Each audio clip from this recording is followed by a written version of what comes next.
All right, everybody. Welcome back to the No Cover TV podcast. That's right. I'm your host, Big Al, and I bring that original, local, and national music and I shove it in your face. You need to hear it. You need to hear the story that I bring to you and check out the music, all genres, all age groups, all around the world. It is incredible the people I get to chat with around the world. It makes my heart big.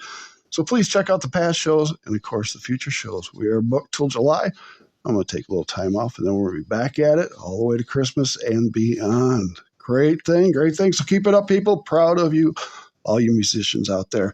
Also, everybody out there, use my 3 favorite words, and that is support, support, support your artists. Go to the shows, pay the cover charge if there is a cover charge.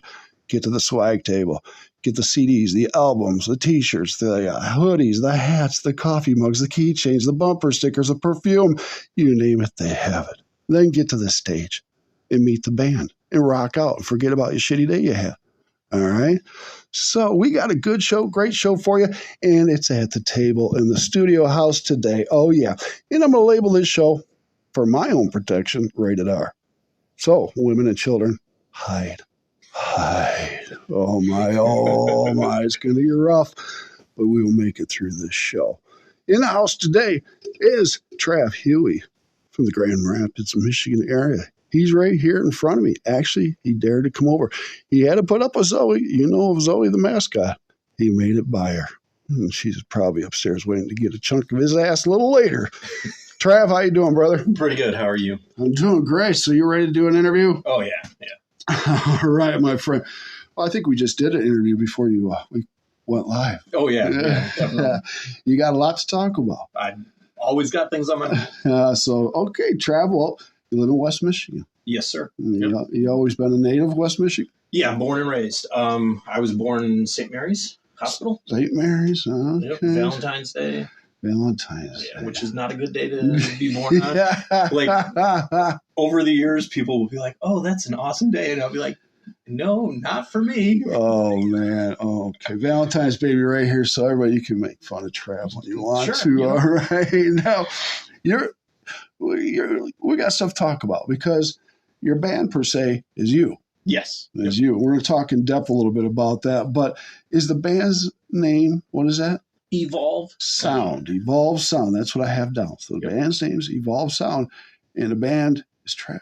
Yes. Right in front of me. It doesn't have to just be me. No. I understand.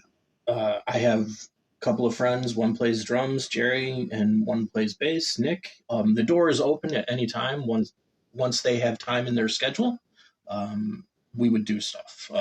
In lieu of that, I'm willing to entertain people that might want to join. Okay. In any capacity: drums, bass, rhythm guitar, keyboards. All right.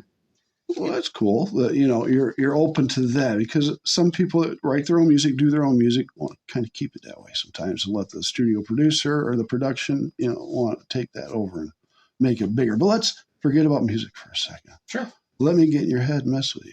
Okay. I don't need notes for this. All right. Let's each have a drink here, our beer. Sure. Toast to Trav for being in the house. All right, Trav, let's go back. Go back in time, brother. Okay. 10 years old. Okay. You're young. What the hell are you listening to? At 10 years old, let's see, that had been 1989. I was listening to Guns N' Roses. GNR. Appetite for Destruction, probably daily, multiple times daily. So Appetite and GNR Lies, once it had came out, that was sort of the start of all of this. Like at 10 years old, I'd already been playing guitar for 2 years. So you started that at 8 years old playing guitar. Now, did you take lessons or just self-taught? Aside from my dad showing me, right? You said your dad was the surf rock stuff and the how to vibrato. Right. Him showing me how to vibrato was like, you know how like most like father-son relationships, it's like, hey, let's go out and let's play catch or whatever. My dad showed me how to vibrato. That was world-changing. That would be. That was the moment for me. It was like, okay. Oh, man. Well, let's stay right in that time right there. Okay. Dad played guitar. Yep. He played in bands, obviously, before. Yes. In the late 60s, early 70s, before he joined the Army. All right. And we're going to get to that. But what was his guitar that he played? He played a harmony. Harmony. A mid 60s harmony, red hollow body. I actually still have it. There you go. I tricked it out when I was in my early 20s for jazz. So I made it way harder to play, but more fun to play. More fun to play. Like if you want a challenge, if you want to like make your technique really strong, that would be a guitar to learn on. Well, that's cool, because I wondered if you still had your dad's guitar. Because that's got to mean a lot to have dad's guitar. Yep. Definitely. So later on in life, he actually made a guitar, and I still have that one. You still have that? Wow. And then when he made it before he passed, after he passed, I decided I was going to, like, put pickups in it. Okay. Because, like, he put, like, the standard pickups in it, and I was like, well... and it's like a Strat copy. Right. But knowing that he was born in 54 and knowing that Fender put out like a 54 custom pickup, I was like, we're doing that. Let's do that. Oh, that's cool. That's cool. 89, you were 10 years old. Yep. I'm fucking old. That's how you feel it. Oh, no. 89. Okay, then so we're popping into the 90s, early 90s. You're getting to be 12 to 14 years old. Yep. So that's when the grunge started. Yep. So before we get into the like grunge stuff, all right, let's talk. I can remember 90-91. All right, let's talk. I'm watching MTV. Every time they say the next Guns N' Roses record is going to be out on this day, like I can remember myself marking the calendar, and then like 2 weeks later, you're right there, scratching it off and being like, "Oh, it's coming out here," and then eventually like I'm like Kurt Loder or whoever coming on MTV and being like, it's going to come out on whatever day in September it came out on. And I remember on the calendar. And then as like the rest of the summer goes by and we're getting closer to the date, I'm like, you're pumped. Is it going to happen? Is it going to come out? I like the Headbanger Ball, and I like the Unplugged, which I thought was cool. Oh, the Unplugged shows were great. Those were always good. It gets to show the artist in their true light of being able to perform their songs without a bunch of effects and stuff like that. And I liked the more intimate nature of it. Yeah, it was personal. It was very nice. And, like Clapton's Unplug, that's a record that I learned to play the blues to. Beautiful. Running on Faith is a very beautiful song. The Old Love is very underrated for a blues song. That song is amazing. And funnily enough, like the acoustic version of Layla was the first version that I learned of Layla. Was it? And that was like the first time that I had heard Layla. I hadn't heard the Derek and the Dominoes electric Dwayne Allman thing. Right. That came like not too long after that, but I'd heard the acoustic one first. Okay. And I was like, huh. It's beautiful. Oh yeah. I was like, oh, it's amazing. And that was, Tears in Heaven was amazing. Great. So yeah, and like if I had to rank the Unplugged shows that I've seen, Clapton's, Nirvana's, Alice in Chains, and Stone Temple Pilots, those are probably my top four. STP was good. For the Unplugged ones. Yeah, STP was great. That was great. I remember that one. So now, you picked up the guitar at 8. You're listening to a little classic, I'm sure, because of Dad, and GNR, and then some grunge. So you were probably all over that guitar. Oh, yeah. Yep. You come up with different sounds because one year it's this, the next year it's that, and next year it's a little different. Yeah. So you're changing it up. So when I started playing guitar, my dad had this huge, thick Mel Bay chord book, like 340 pages or whatever, all chords, and I spent the whole summer learning that. Like putting my fingers and my hand in all these weird contort shapes. them in different ways. Yeah, and it's like, okay, cool. Yeah, right. And then along with that, I'm listening to the radio. So like we're talking 87, 88, 89.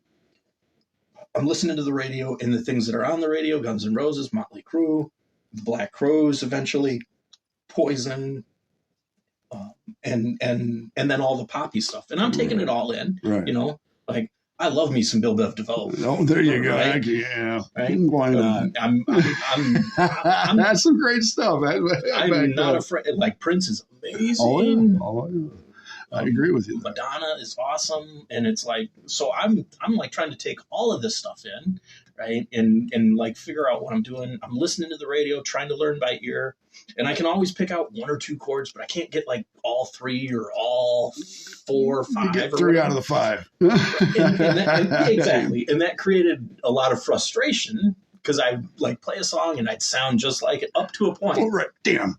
Then I'd be like, what's okay, the other chord? What are they doing? Right. And I didn't know enough about music theory at the time to like make educated guesses. Right. So out of that frustration, I started writing songs. Okay. All right. So you started writing songs. Okay. And obviously at the early age, you knew what you wanted to do, and that was be in the music. Yeah. Okay. Yep. All right. Let's move ahead a little bit now. So the 90s come around, you listen to all that stuff, but you move on, and things took for a turn, not for the bad, but you decided to go into the military, the Army. So, and that was 15 years, you said? Yes. Thank you for your services, my friend.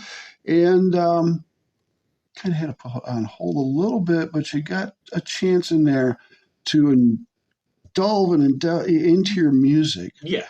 But I feel, in my mind, possibly, and I could be wrong, in those 15 years, you changed it up a little bit. You added all these thousands of influences you had, and you put it all into this music here for that 15 years. So like the amalgamation, the synthesis of all these things, I've never, once I realized, or well, let me phrase it like this. Once I discovered the Beatles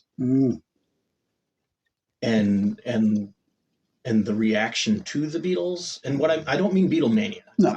What I mean by that is their artistic growth. Like, this is in the mid-90s, right? So the biggest band in the world at the time is Metallica. Yeah. And they're experimenting with their sound, with their image. Yeah. And there's all sorts of backlash to that.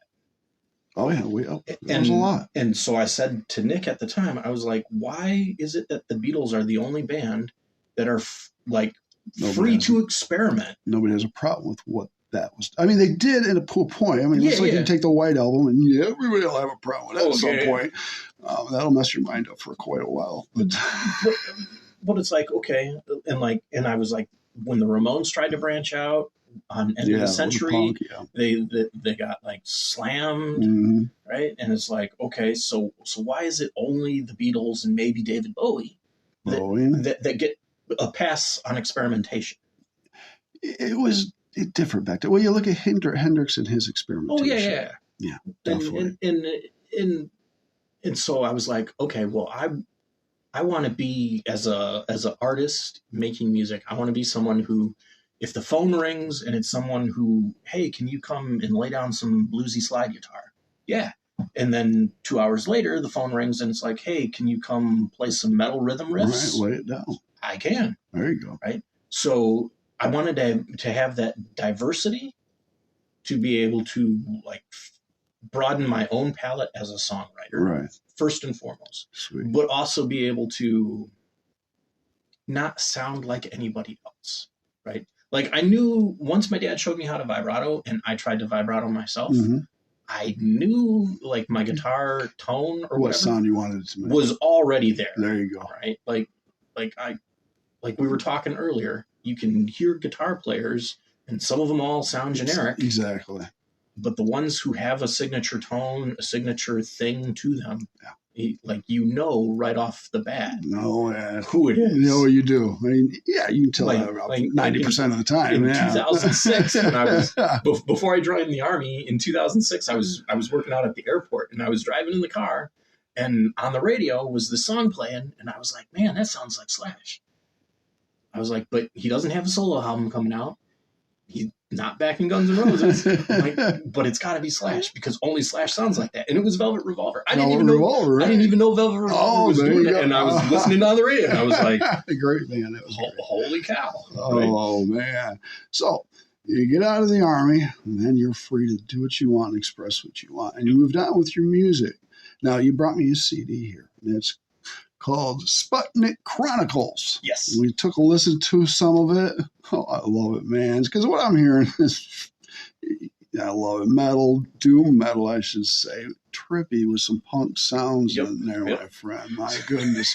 And well, let's go back in the past because only one band that really experimented like that. I feel we know that's Floyd. Pink Floyd. So Floyd is huge. Yes, Floyd is huge. Like in the mid '90s, when I finally got around to actually listening to the Beatles, with that came Bob Dylan, and then by extension, I was rooting through my dad's CD collection, and he had The Wall. Oh, yeah. And I had tried listening to it, as I said before, I tried listening to it when I was like 2 years prior to that, and I only got through listening to it one time, and I only liked Hey You that first time through, right? And I was, okay, cool. I mean, whatever, right? But also at the time when I was 12 years old, I was listening to like the Ramones, the Sex Pistols, the Damned, the Clash, right? Like real punk. Right? They're all the bands that set statements in their songs. Exactly. Just like Floyd did, but in a whole different way. Yep.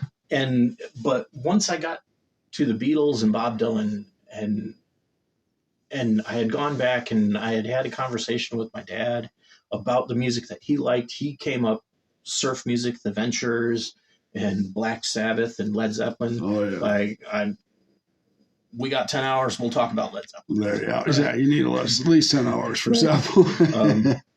That's great. And so, and then the other, one of the other bands that he recommended was Pink Floyd. And even though I had tried listening to them a couple of years before, I was like, give it another shot. Yeah. I was like, all right, cool. I'll put it in. And the second time that I listened to The Wall, like really listened to it, I was like, number one, they're telling a story.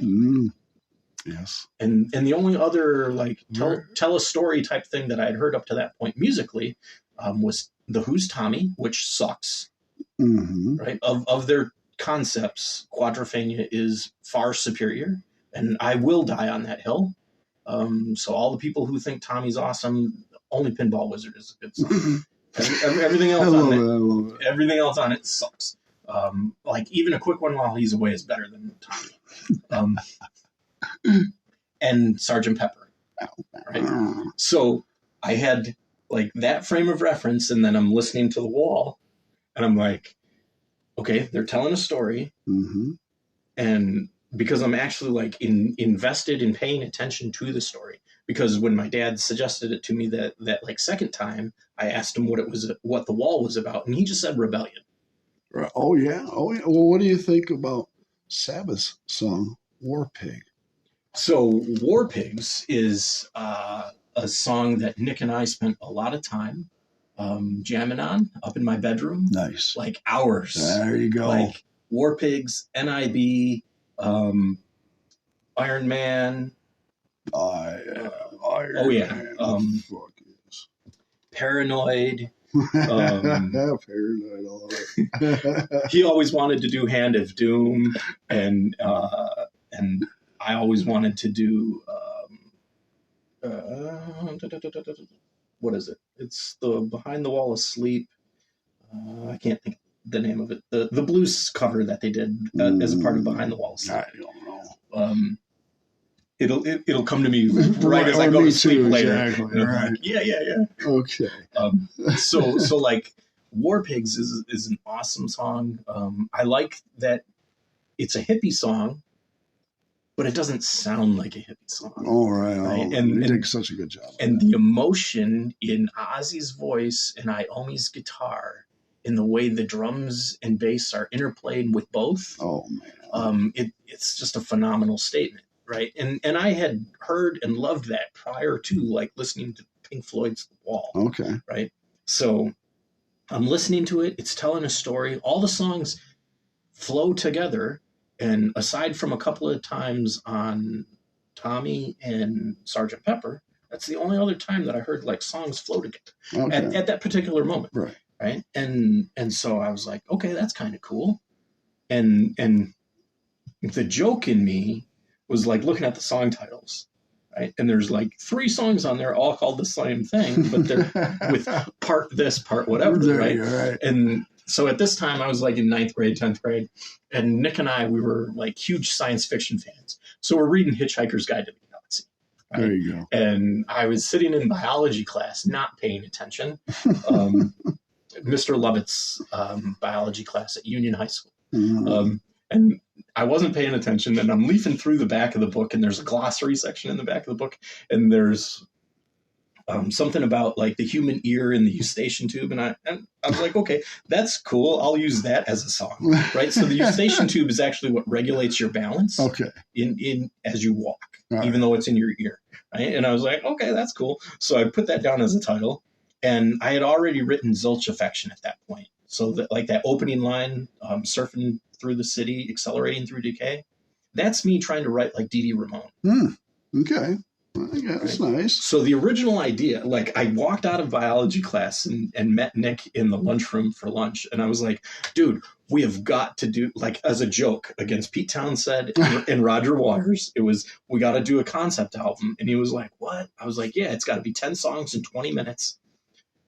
And it's going to be called the Sputnik Chronicles.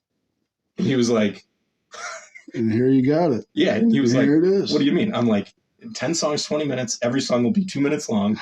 They'll all be called the Sputnik Chronicles part whatever. And he's like, well, one of them's got to be part 42. And 42. I was like, why is that? And he's like, Douglas Adams. And I was like, enough said. Right, there you go.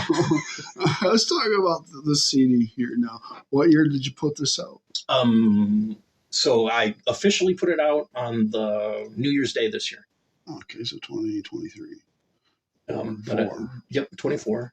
Whatever year I'm in. But I recorded it last summer. Okay. Last summer, last fall. Okay. Now, is there a way people out there in podcast land can get a hold of a copy of that? Yes. The easiest way would be to look up Evolve Sound. Evolve Sound. On Facebook. I haven't set up an Instagram or any of that yet. Okay. Find it on Facebook or SoundCloud. There's links going back and forth. Sure. And on there, on the Facebook page, I have a posted comment about direct ordering it from me. Okay, good. Also in the local area, it's at Vertigo, Music, Vinyl Alchemy, and Dodds. Oh, it's over at Dodds too. Okay. Both in CD and vinyl.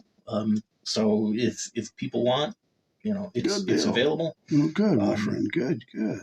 All right. So now, this CD here is all you, except for like Alicia, our friend. Yep. Anybody else? So Alicia's on 2 songs, playing the keyboard stuff. Right. She's on Shaika, which is probably one of the most beautiful pieces of music I've ever written. And her contributions to it, like it was already like really, really good before she added anything to it. Her contribution elevates it way, way higher. She's very good. Puts it in a whole nother stratosphere. Yeah. And like we were talking before, like I envision the whole thing, even though it's a concept album, I envision it as a live show. And when I was driving her back to where she was staying when she was in town last year, I said to her, like on this, or when I got her the second day or whatever, I was like, I don't think I can play that live without it being your part. Now. There you go. Right. Yeah. She made the song. Yeah. And it's like, even without her part on it, it still holds up. And if you hadn't heard her part before, you would never know it's missing. But once you hear her part, you cannot take it away. It's got to stay, yeah. Yeah. Well, I mean, it would be like Great Gig in the Sky without Claire Torrey screaming her head off. That's great. All right, let's jump to another question here. Now, have you been able to play out at all with any of this? I have not. I would like to, but with people having jobs and lives, I understand. But you're open to musicians getting a hold of you and possibly doing something out with you. So get a hold of Trav Huey. You can do it through this podcast. You can drop a message, or you can just look up Trav Huey. Yep. Yeah, definitely. So we're going to continue here now. I say it's concept album. Yes. What's the next one going to be about? The next album? Mm-hmm. So I have... Do I dare ask? The next one isn't really a concept. So Matt Tenclay at Amberlit Audio, he is like my co-producer, sound engineer, he's a really awesome guy, really easy to work with. If there's local bands in the area that need someone who is sympathetic to their creative process, there you go. Check out Amberlit Audio and Matt. Matt will hook you up. Matt is awesome. Like, I walked in with my folder, my pre-production folder, right? Because the Army taught me to be prepared. There you go. Yeah. And so I walked in and I was like, I had booked 7 days, and I was like, I got 10 songs. They're a concept album. I want them all to seg together. And I was like, he was like, well, what do you want to do? And I was like, well, I figure we'll record 1 or 2 songs each day. Right. We recorded all 10 the first day. And then sat back for 6 and mastered them. and like, so like the basic tracks all on the first day. So drums, rhythm guitar, bass, and some of the other rhythm guitar parts all on that first day. And I was extremely tired because the Army also taught me to drive through and not take breaks. So I didn't take any breaks. Kicked your ass. So like the speed with which we worked with was really awesome. And then like I told him there'd be songs in the concept where weird ideas are on the table. So if he had suggestions, he was a part of the creative process. Good. That's good. Right? It wasn't just like, I need you to punch the buttons. You were telling him. He was helping you out. And some of the way the treatments for the drums that he put on there came without any sort of prompting from me, but like really enhanced what I was going for. Like, he got what I was saying. Okay, cool. And so like the next album, which he and I just recorded a couple of weeks ago, we're actually in the process of trading notes over the mixes right now. It's not a concept. It's more thematic. Okay. Because it's all the other songs that I've had since the mid 90s that I didn't record. Okay. So it's got those songs on it that I've been dreaming about recording. Nice. And thinking about recording. And in some, like in the late 90s, I had a 4-track recorder. So I've got like a box somewhere in my attic that has like cassette tapes of like 20 versions of me like playing these things. I love it. So cool. it shows more of the diversity in my songwriting. Like on the second one, it opens with a funk metal thing. Oh, really? Yeah. Okay. That's different. And then it goes into like this really weird, like the second song is this really weird blues rock song where I have like a musical joke in there that I don't know if people are going to pick up that it's a joke. But you'll find out. Oh yeah. You will find out, my friend. And then so it's got like those 5 songs that I always thought were like worthy of recording. Right. And then it's got like the 3 newest songs. Okay. And one of them is this song called Pale Blue Dot, which about a month ago for a university function at Grand Valley State, they were having a climate change concert. And I had been writing a song about climate change. Okay. So when there you go. Yeah, when my English professor was like, hey, this concert's coming up if you're an artist or a musician or you want to read some poetry or whatever. And I was like, I looked over the little flyer and I was like, this is like God tapping me on the shoulder. Get out there. Like saying, okay, you've got this song where you're talking about climate change. Right. But so it's 4 verses, but it's a long song. Okay. Right? It's like 8 minutes. 8 minutes. Right. So and like conceptually it could be longer. Right? Okay. Because it like, I'm thinking like it needs to sound angry. It needs to sound like Pink Floyd's Animals. Okay. Right? Like it needs to sound pissed off because of what we're doing to the world. Mm-hmm. Right. And it does. So like the last verse, I had the first version of it. I equated what we're doing to the environmental damage that that capitalists are doing. I equated that to the Holocaust in the first version. Oh. And I had shown it to a couple of people. Going strong. And I didn't. Yeah. And so the first version of the 4th verse was put them all in the ovens, right? That was almost the line, right? Oh, man. And so I showed it to a couple of people and they were like really bothered by it. And I, totally oblivious, I was like, that's not what I mean at all. Like when they told me like their concerns over it, and I was like, that's not what I meant at all. But at the that's what they heard, though. Yeah. And I was like, okay, I understand the power of words, because having been a leader in the Army and telling people that they got to do whatever they got to do when they got to do it, right, and all of that. The power of words, the power of language, power of communication is really important. Yes, it is. And I did not want people to think like, oh, he's this, when I'm not that at all. Right. I'm so far from that. Yeah. Right? But at the same time, I've always wanted to use the word guillotine in a song. Well, why not? So I went from showers and ovens to guillotine. All right, well, the guillotine's better. Yeah, it actually fits better too. Yeah, okay, right? Cool. So I rewrote it, and then like this English professor's like, here's this climate change concert that we're going to be putting on, open to all. And I debated with myself, and so like I talked to him after class of like, hey, I actually for the last 3 months I've been writing a song.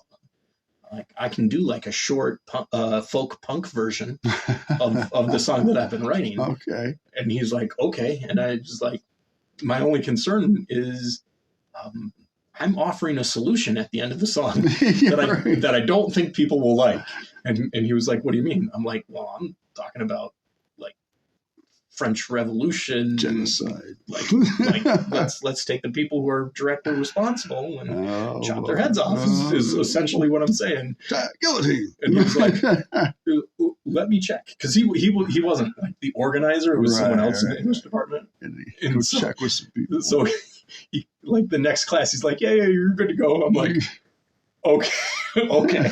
As long as you say, all right, it's on you now, buddy. But it was fun, you know. That was the first time since like 2012, 2013, playing in front of a large group of people. So I was in the Army in 2012, 2013, and in the unit that I was in, the sergeant major knew that I played guitar, and he asked me at a couple of functions to play the national anthem. Well, there you go. Good deal. So I had played the national anthem for those functions, and then so going from that to like to what you're doing now. Whoa. Yeah. Well, so the national anthem is going to play a part in one of the other songs on the next album too. Oh, that'd be cool. One of the songs that I'm very proud of that's going to be on the next album is a song called Afghanistan. But it has that music concrete, because I like music concrete, because like, you know, once I started to find out about music theory, eventually I got around to Miles Davis, and he led me to Karl-Heinz Stockhausen. And this is a dude who wrote a concerto with helicopters. He put a different musician in each, or a quartet, sorry. He put a different musician in each helicopter, and then they all flew off, and that's how they recorded the thing. Incredible. And it's like, there's a hilarious YouTube video of like 12 minutes long of them doing this thing. Oh, like, that's cool. So like using actual sounds from the world, right? Oh yeah, that appeals to me. And you know, it's nothing that the Beatles didn't do. It's nothing that Pink Floyd didn't do. But I wanted to like incorporate that into what I'm doing. So on the song Afghanistan, there's a section that Matt and I put together that really represents a battle. Okay. Right. So like when it's all done and all mixed, that will be a song that I think needs to come with like a trigger warning or a PTSD warning or whatever, because it's quite intense. But in there, on the electric sitar that I'm playing, which is tuned really, really weirdly, I play like the opening phrase to the Star Spangled Banner, like in the back, like to create atmosphere. Right. In the middle of the battle, you just hear like this like electric sitar going at the anthem, and it's like close, but it's like not close because it's in a sitar type tuning. Right. But so like those ideas, I like playing with. I like seeing what I can come up with together. Okay. Well, that's cool. And I like the fact that you can listen to any of my songs, I feel like, and you can hear the Bob Dylan, the Tom Petty, the John Lennon, right? But you can also hear the Sex Pistols, Black Sabbath, Led Zeppelin, Pink Floyd, Guns N' Roses, Duran Duran, Prince. That's a lot. Right? even the jazz guys that I've listened to, I like that you can hear all of that All that stuff influence like in there. coming together. I like that. Now, let me ask you a couple questions. Let's see how much we can get. About 10 minutes here. All right. 2 people in this world. One that's alive, one that's dead. Who do you want to step stage on with?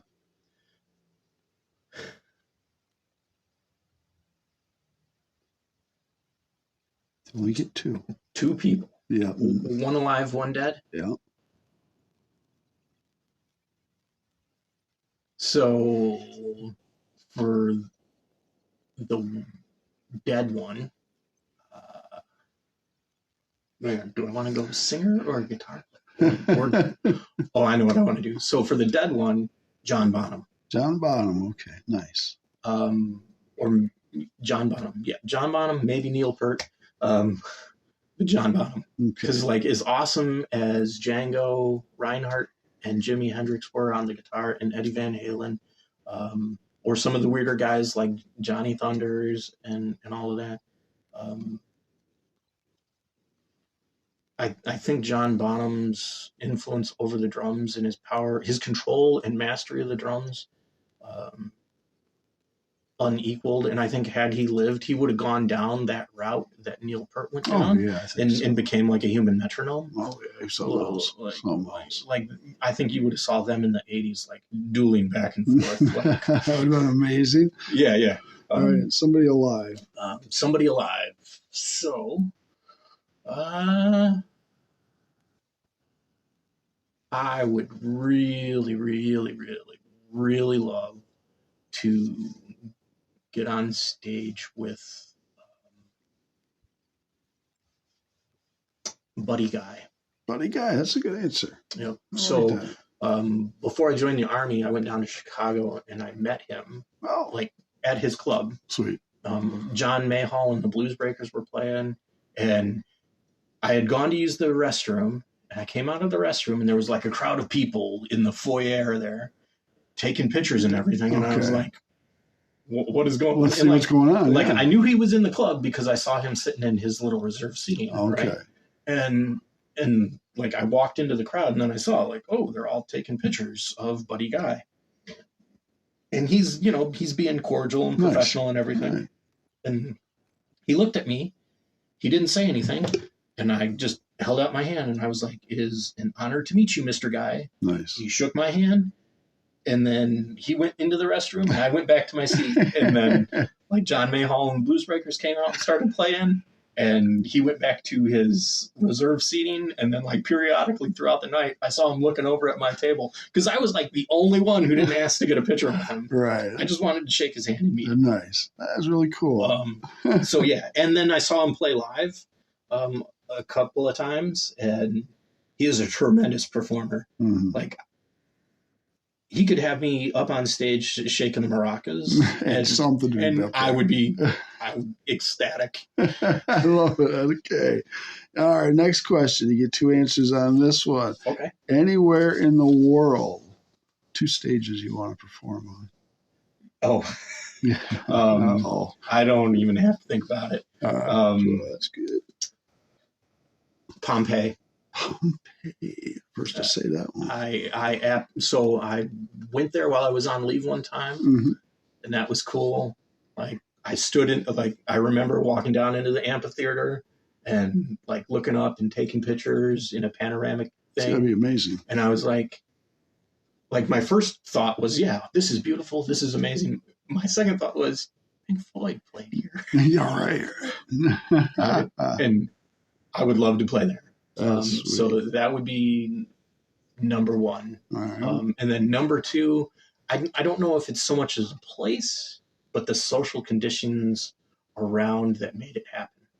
I would want to play something like the Moscow show in 91 or 92, where when the Black Album had just came out and Metallica were just about to supplant Guns N' Roses as the biggest band in the world. That type of show. Oh, yeah. That type of show. A couple 100,000 people. Yep. Oh, yes, indeed. When you did that show for the school, how did it make you feel when you're upstage playing for those people? Oh, it felt good. It felt good. I was a little rusty. You're always nervous, but the nerves go away once you get into it. Exactly. I think I probably played the song a little faster than I wanted to, but overall, it went well. There was a brief second of silence as people like realized what I had just said, I think. Right. But then everybody clapped, and it didn't seem like the polite golf clap type thing. Okay. It seemed like A people genuine, were, yeah. Okay, genuine clap. So overall, it felt good. Well, good. You know, I think it would have felt better had I had like a drums, bass player, and electric guitar instead of acoustic. Right. Because then it would have been closer to how I heard it in my head. Right. And how Matt and I ended up recording it.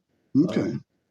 Because all I did is I just went up there and did like the Bob Dylan version of it. Okay. Really, with a little more punk. Okay, a little edge to it. Yeah. A little edge to it. Well, that's cool, you know, and I hope that you find band members to be able to put this project together. This is great. Mm-hmm. This is really cool stuff here, right here. Now, the couple songs, what is it? The one with Alicia. Chaika? Chaika. Okay. Yep. So I like that song. So it's an amazing song. Like I said before, her contributions to it elevates it. Well, it's totally different than the other songs. Yes. Definitely. So the song is set up to simulate like the running order of the songs. Set up what it would be like if you're in a live show, like if you're seeing it in a live show. And so the song that precedes it is the heaviest. And so coming out of the heaviness of that song, okay, you need something to let the audience relax, but you also still, since it's a concept, you need to be progressing the story. Right. So even though there's no words in Chaika, it's still progressing the story. It is. There's still like emotional things happening, and her playing perfect supports that idea. Good job, Alicia. And exactly. And during the guitar solo, when we're like trading licks back and forth, that in itself could be a separate composition. That's sweet. And then her playing on the end, when it starts to get all fuzzy and distorted again, like when we were driving to the studio, she was like, "So what do you want me to play?" And I was like, "Well, I'm thinking like Richard Wright type of things."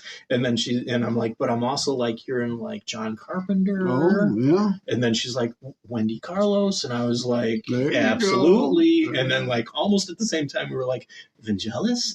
And I was like, "Yes." I was like, you don't need more instruction. You already know. You know what I want. Right? That's great. Oh man. The other song, of course, that I mentioned that I like is Requiem for Cyberpunk. Yes. That I liked a lot. Different because you can definitely hear the Floyd in that. Yes. Yep. Yeah. So definitely. That started out as 2 songs. And of the 10 songs, some of these date from the mid-90s. Some of them date to a couple of years ago. That's one of the newer ones. Okay. But it started out as 2 songs. So I had like the chorus riff on the guitar, and I was home on leave, getting ready to go from one duty station to another. And so I was just staying at my parents' house, and I'm playing it, and I'm like, okay, that's cool. And then like the next day, I'm reading through the newspaper and reading through the news online about the Mars rover shutting down. Whichever Mars rover it was, You're right. But the programmers had programmed it to say something like, "My batteries are low, it's getting cold." But it said my ass is on fire. No, I'm just kidding. Yeah, I'm just kidding. Yeah. So I was like, "Oh, that's really cool. Maybe I can like play around with that." So I thought I was writing 2 different songs. Okay. Right? Yeah. And at the time that I was like, so I took that, and once I figured out how to play with those words to make it what the first verse is, immediately after that, I had the next 2 verses, right? There you go. But at the same time, I was reading a Bela Bartok book, music theory, composer, pianist type guy from way back when. And a part of his thing is blending the major and minor tonalities, and using substituted chords, like functionally. Right. So like you're not always going to use the tonic you're going to use other things other than the tonic as the tonic. There you go. I like that. So I wrote what I thought was going to be like another folk song about this Mars rover shutting down, right? And it sounded good. And then right before dinner, I played like the chorus riff, and I was like, okay, that's going to be another song, but I'm going to need more verses for it. That's beautiful. Right. And so we had dinner. I played them both. And then the next morning, I woke up and I was like, and I had like both sheets of lyrics in front of me, and I was just like playing, and I'm looking at like the folk one, which at the time was just called like cyberpunk or whatever I was calling it, right? And then like I'm playing it, and then I looked over at the other one because even though I had the 3 verses, it needed a chorus, and I only had like the 1 verse over here for this other like potential hard rock punk thing, and I was like, and I just looked over, and so like after the first verse, and then I just like shits and giggles, let's try it, and I was like, oh, it fits. So I only wrote 1 song. That's beautiful, Trav. But like right away, like the instrumentation for it, the arrangement for it. Once I put the 2 songs together, that was like straight up, okay, this is going to be like the comfortably numb part of this this concept. Sweet. And then when we went into the studio, or when I went into the studio, I said to Matt, I was like, I don't want any acoustic guitar, nothing at all. There you go. Right? Because it's science fiction, science fact. You gotta have that, spacey stuff. I want it all to be electric, right? So then when we recorded it and we listened to it in the studio, I think like Tuesday that week or Wednesday that week, it sounded really great. That's cool. Right? Cool. And then I went back home, and like I remember like I'm laying in bed and I'm like, man, it sounds so beautiful. Nice. It needs acoustic guitars. Oh, jeez. Like on the chorus, or not on the chorus, on the verse. Oh, man. It needs those acoustic guitars. So on Wednesday or Thursday, whatever day it was, I came back in, and Matt was like, well, where are we? And like we did whatever we were going to do. And then like towards the end of the day, I was like, can we hear that one back again? And so we listened to Requiem again.